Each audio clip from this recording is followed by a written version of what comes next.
तो चलिए बच्चों, आज हम अपनी क्लास 10th का चैप्टर 7 एंगर उसके क्वेश्चन आंसर्स देखेंगे। सबसे पहले हम इसके शॉर्ट आंसर्स देखेंगे।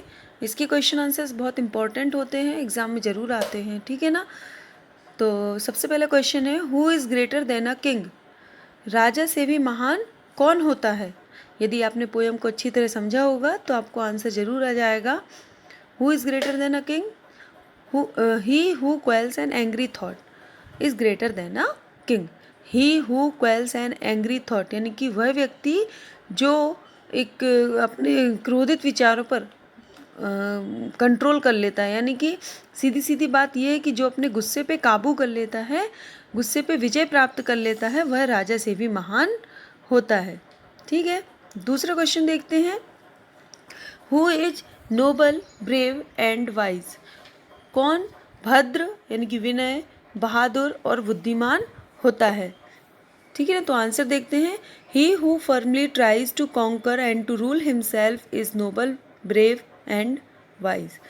वह व्यक्ति जो दृढ़ता से कोशिश करता है खुद को जीतने की, खुद को जीतने की और उस पर शासन करने की, यानी कि जो अपनी इंद्रियों को वश में कर लेता है, वो क्या होता है? नोबल यानी कि भद्र, विनय, है ना, ब्रेव, बहादुर और बुद्धिमान होता है। ठीक है ना, तो he who firmly tries to conquer and to rule himself is noble, brave and wise. Third question है, describe anger in your words. Anger को अपने शब्दों में बताना है।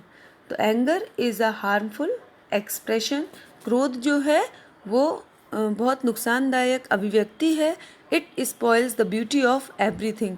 और वो किसी भी चीज़ की सुंदरता को क्या करती है? खराब कर देती है। Question number 4, give 3 characteristics of peace. Peace की 3 हमें विशेषताएं बतानी है कि पीस कैसा होता है, यानी कि पीस मीन्स शांति।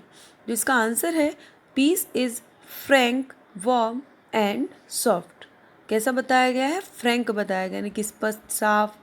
वार्म मीन्स स्नेहमयी और सॉफ्ट मीन्स मुलायम। मतलब मुलायम से मतलब है सॉफ्ट मीन्स अपने को जो अच्छा लगे। ठीक है ना। चलिए, स्पर्शमयी। इसके बाद हम इसके लॉन्ग आंसर देखेंगे। तो लॉन्ग आंसर में सिर्फ हम 2 ही आंसर देखेंगे। ठीक है ना। चलिए, पहला क्वेश्चन देखते हैं। Why do we repent for a long time? Repent means होता है पछताना।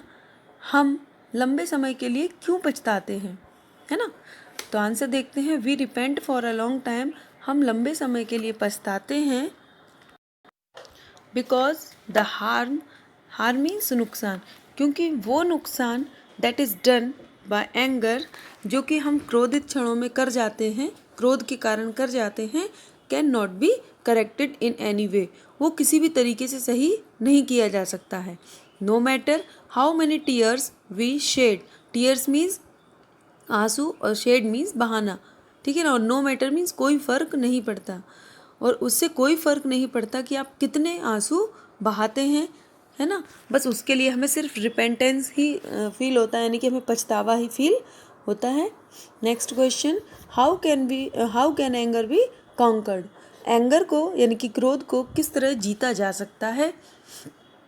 Anger can be conquered, anger को जीता जा सकता है, यानी कि क्रोध को जीता जा सकता है if one tries hard for it, यदि वो व्यक्ति उसके लिए बहुत मेहनत करता है, यानी कि बहुत कोशिश करता है। Only a person of self control, यानी कि वो व्यक्ति जो केवल सेल्फ कंट्रोल वाला हो, सेल्फ रूलिंग वाला हो, यानी कि जो अपनी इंद्रियों को वश में करे, जो अपने आप पे अपने क्रोध पे काबू पा ले, जो अपना स्वयं का नियंत्रण कर सके, वही व्यक्ति क्रोध को जीत सकता है।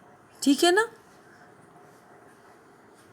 तो उम्मीद है आप लोगों को ये क्वेश्चन आंसर समझ आएंगे, है ना। Okay, bye, thank you.